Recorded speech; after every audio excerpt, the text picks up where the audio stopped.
Hi guys, it's Andreas Sonic Mainliner with another Vinyl Finds update video. So yeah, it's been a couple of months since my last update, and as I said before, it's because, well, basically I hadn't bought any new stuff to show, but now I have a small stack, and because there have been some releases that I definitely wanted to get and I didn't want to miss out.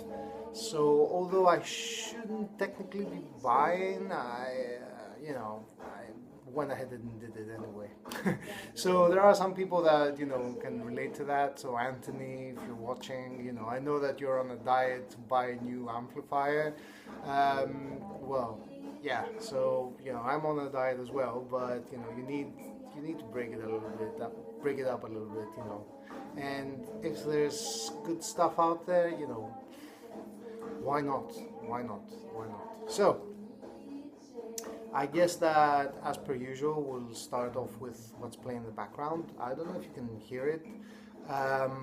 It is a very, very interesting album. It's out on Revenge International. And when you see it, I guess that, like me, you're going to be like, Jesus Christ, what the hell is this? And but hopefully that will spark your curiosity, and you will check it out as I did and discover that it's really nice music. So the album is this one. It's Anna Holmer and what's the guy's name? Steve Mosher. So this came out originally in 1983, I want to say, or something like along those lines. No, hang on. 1985. One recording, another recording, 1989. I'm pretty sure that when I read the description on some site, I don't remember, said something about this being a release somewhere along the lines of 1985, 83 or something like that, tape only, and this is the first time that it has been released on vinyl, or having an official release or any other format other than cassette, to be honest. So yeah, the the cover art, look at this. This is like disturbing. This is like, what the hell is this? This is, yeah, when I saw it, I was like, right, this is going to be like a complete noise fest that makes no sense and it's complete rubbish, or it's going to be really interesting. And so it happens to be on the latter part. So this woman here, behind the bread mask, I guess, look at this, it's just terrible. This puts you off immediately. She is like the main driving force behind this album, and she is, I think that she's an artist basically, and she does phonetic work. And the other guy, Moshe, he's doing the electronics behind, and that is sort of this bizarre kind of electronic feel to it. Like, I would put it in the same sort of league as Greg Leon, for example. Really good album, highly recommended. It's going to be playing in the background. Revenge International, RVNG or whatever. I think that it's Revenge. Revenge International did a really nice job of it, as per usual. And yeah, it comes with a booklet. Yeah, and has like stuff about her music and what this all means, which I haven't read, to be honest. And yeah, check it out. It's a really good album. I mean, yeah, you would be excused if the album cover puts you off, but don't. It's quite good. Another cover, album cover that sort of can put you off and like, what the hell is this? Is this one. So it's the Paris Smith Quintet, Thought Seeds. So this was featured on the VC, some VC Facebook pages, and I checked it out, and I enjoyed it, and it was fairly cheap, so I grabbed it. So yeah, it's a reissue of a private press from, where is it? from Chicago. It was originally released in 1983, yeah, 1983. So it's 80s. I can tell you now that it doesn't suffer from 80s production. So, you know,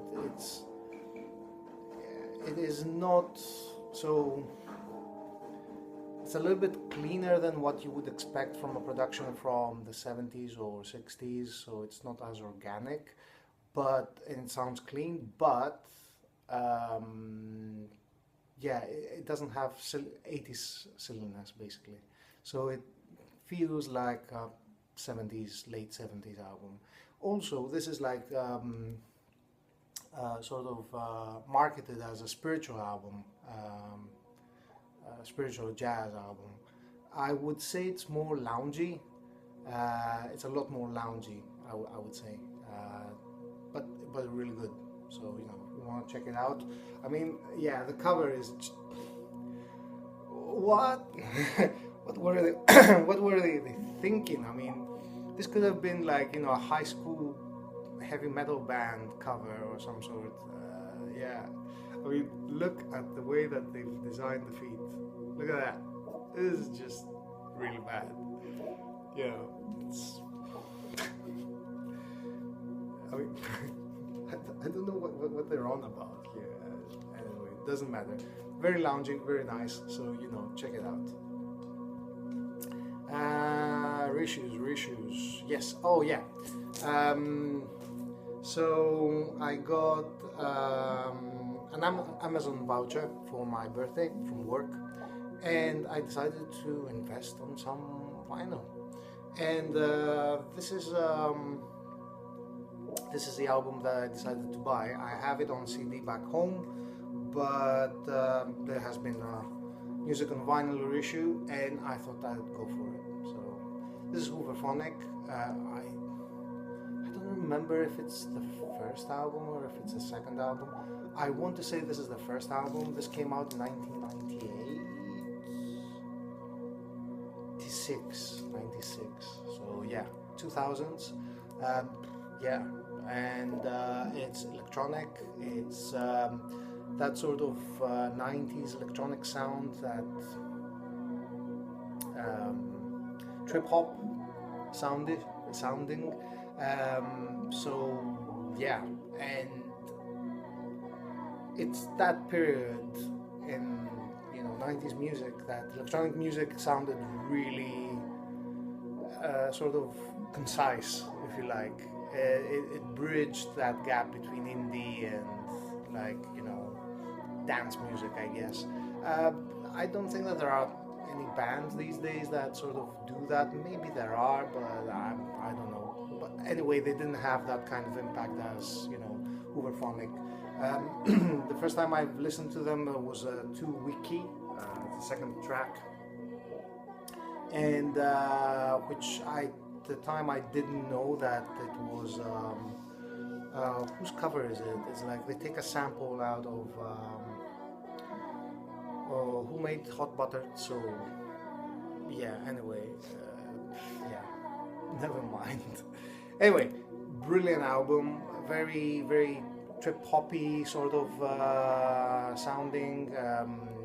Parts of it remind me of Stereolab, like Blue Profond or Barabas. And start to finish, it's a killer album. You know, just check it out. It's really, really good. There you go, 90s classic. Yeah.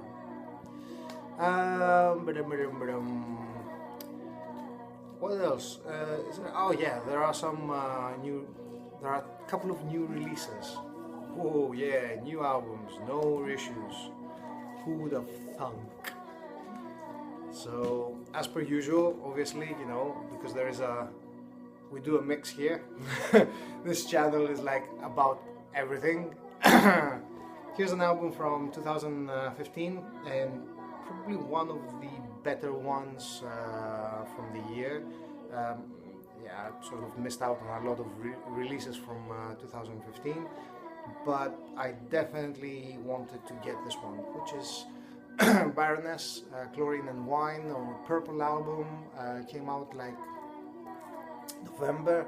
I want to say November last year, and yeah, it's brilliant. It has the beautiful cover art that we're used to expect from Baroness albums.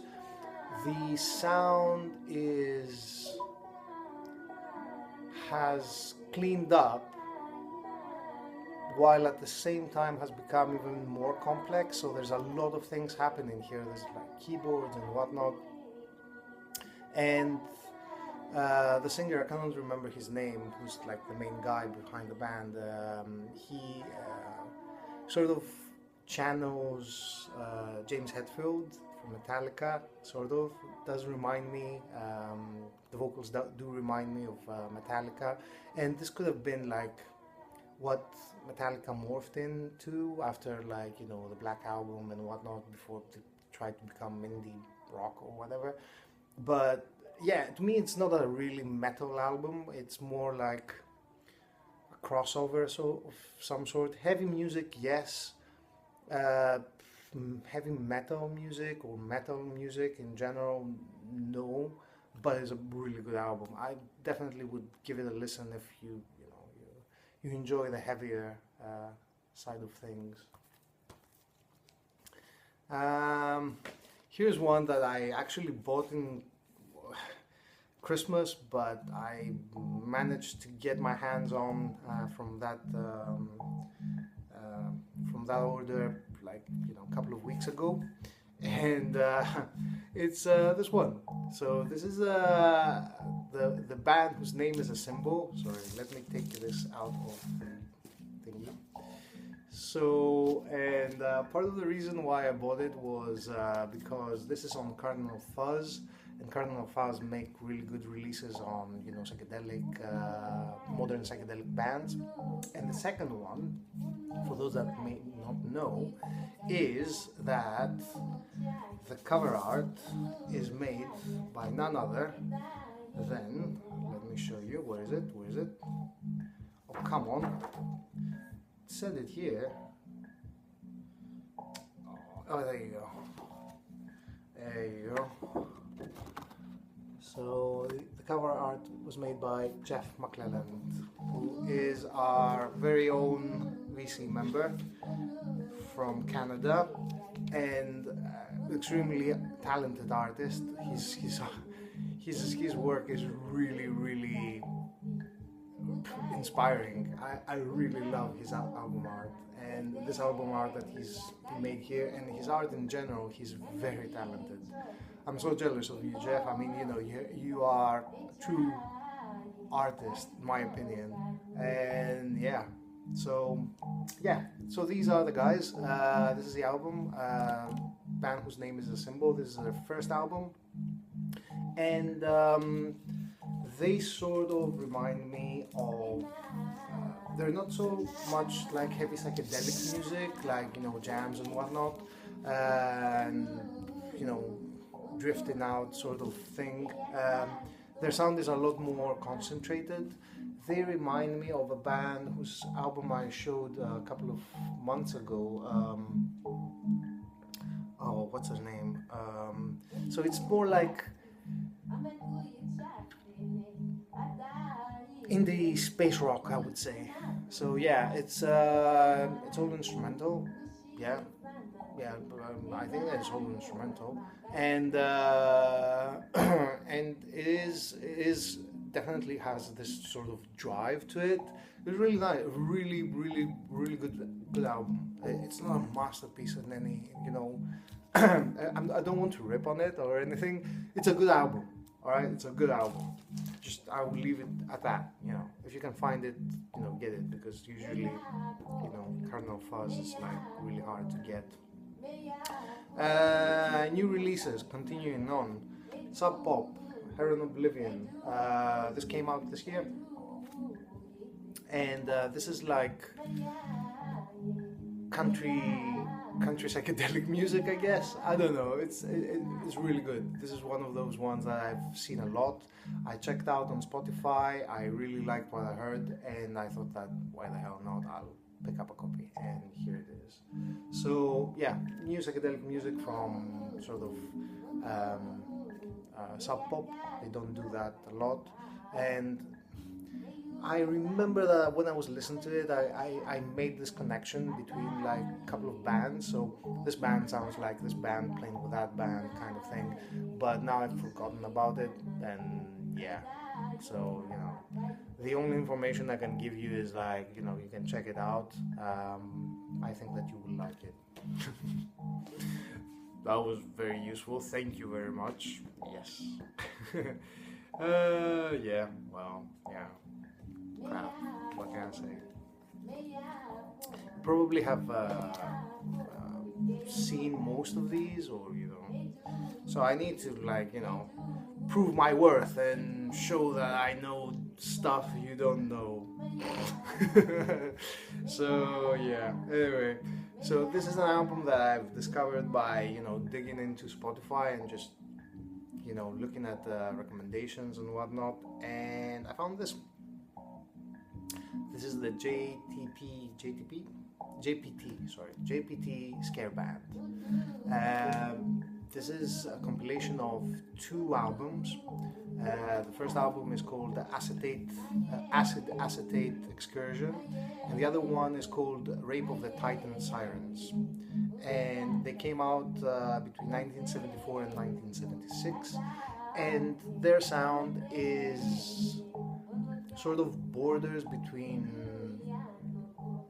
blues rock, heavy rock, and psychedelic rock. Now, you start off listening to the song. For example, you start off with Sleeping Sickness, which is the first song on LP1, and it's sort of like a regular like blues, hard rock blues song sort of structure. And then they start off drifting off, and they get into those guitar solos that just make it super psychedelic. Or there's a little bit more. Maybe I can put a little bit of this. Super psychedelic. And yeah, it's very, very good. There have been a couple of reissues of this. I think this is the latest one, came out in 2013. Copies are still available. Check it out. It is available on Spotify. JPT Scare Band, and yeah. I mean, the originals are like super scarce because they were like private presses of, you know, God knows where you can find any of these and whatnot. So yeah, there you go. So oh yeah, Australian jazz, I guess. So JPT, that was a previous album. So Sven Liebeck, Solar Flares.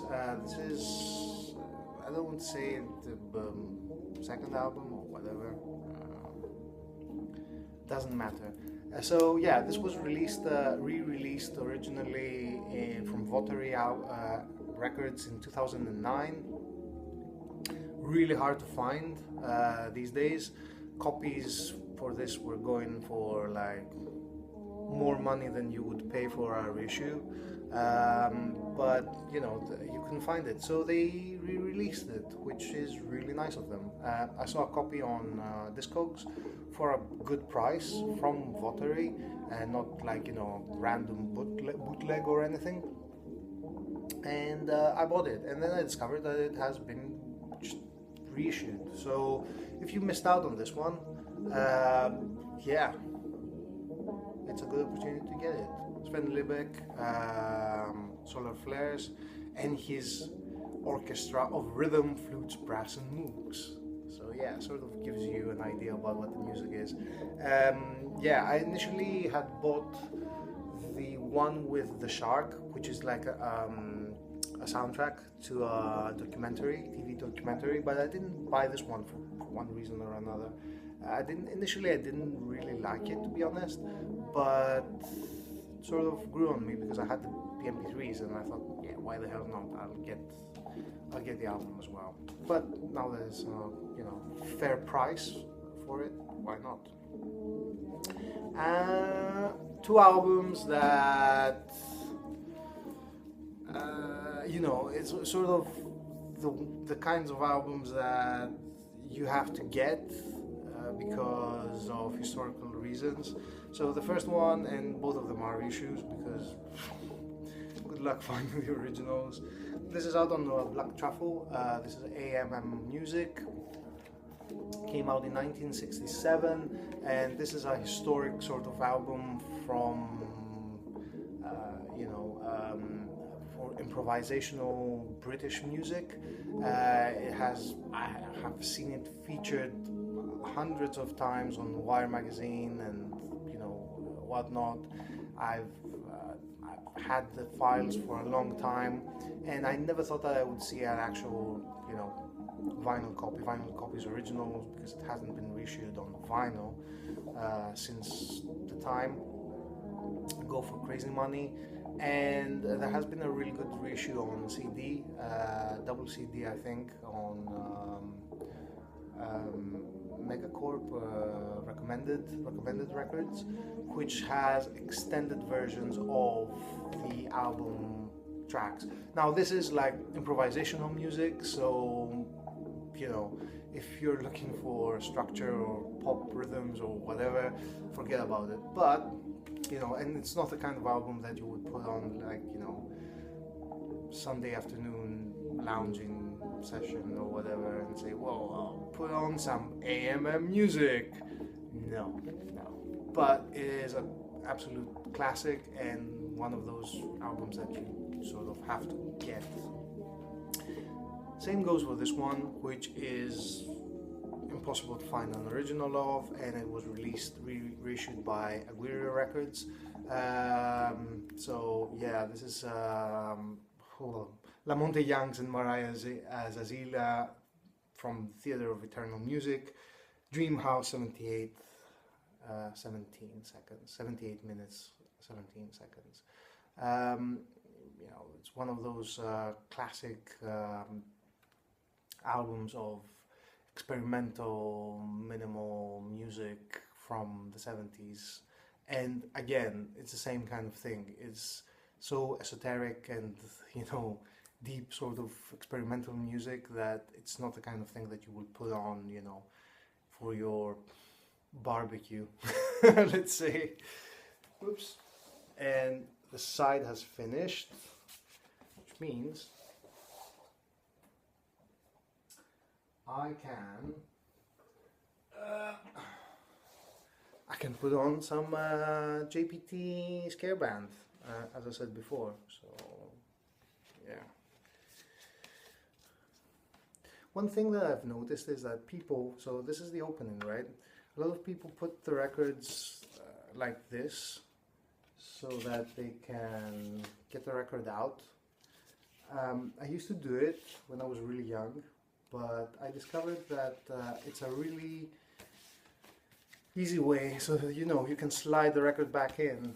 But I discovered that I also managed to rip the album covers on the other side, because records are heavy, and if you're not careful with it, then you can rip the covers. So I don't know why people do it. Maybe they're a little bit more careful than I am. Who knows? Anyway, a little bit livelier music than The Bread Woman, which we were listening to earlier. Yeah, there you go.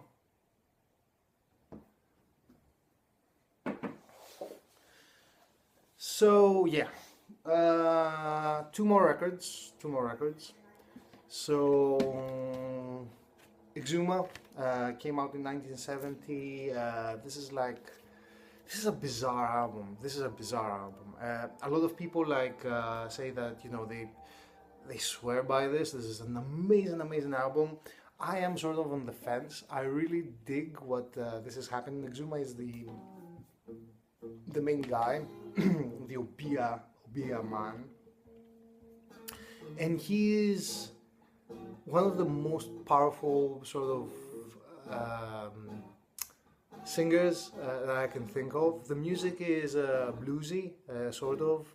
um, and he just dominates this album. His voice and his lyrics and everything sort of dominate the album, and it is a very sort of bizarre kind of album, but it's bizarre enough that warrants a place in my collection. As you can hear, it's like, this is JBT. Start off, you know, regular blues rock, right? Although I won't have enough time to listen to, you know, the part that it goes crazy. However, I can always skip, right?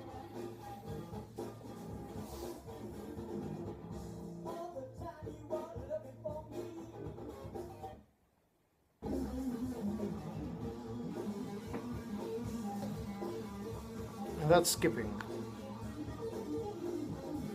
There you go. So yeah, it's one of those bizarre kind of albums, and you know, I don't know where to really place it musically, but yeah, it's interesting to listen to. One before last, Superfly. They have been making some. Oh, shut up, man. So they have been doing some really interesting reissues. There was one from called Bamboo from Muraki something, which I didn't get, didn't buy when it came out. Now it's quite expensive even to buy the reissue, because it was like sought after even before that, and the originals were like super expensive. The reissue is really good, very well made. My problem with that album was that he didn't have enough original material, so that was my problem. So they were like covers mostly. Musically, they were good covers, and they were really interesting and really nice, but they were covers nonetheless, and to me it was like a little bit of a cop-out. If I had the option now, if you told me now, would you buy it, I would probably get it anyway. At that time I didn't. Anyway, now it's a bit too late and it's gone. And I want to, you know, warn you guys before it's too late for this one. This is another Superfly reissue. T. Yokota and the Beat Generation Flute Adventure. This guy was a flutist. He played on various bands in jazz flute in various bands. And this is his first album from 1970. This is a reissue on Superfly, which is Japanese pressed, and it's all in Japanese in here, so yeah, not a lot of information that you can get, but there is a really nice insert, which is in a language that I can read, and it's nice to have, get some information. And listening to this album, I wonder why there aren't enough flute albums. I love flute. I don't know about you, I think that it goes well with anything, especially if it's like jazz or psychedelic music, or, you know, it just works really well. And this is jazz rock, and it's really good, really good. Highly recommended. Do check it out and pick it up while you can, because it will not be around for long.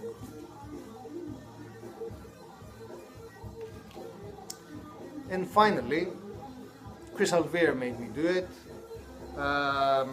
He was showing this album, Dadawa, Peace and Love by Waba Basu, no, it's Dadawa. So yeah, this is a recent reissue, and it is a reggae album, but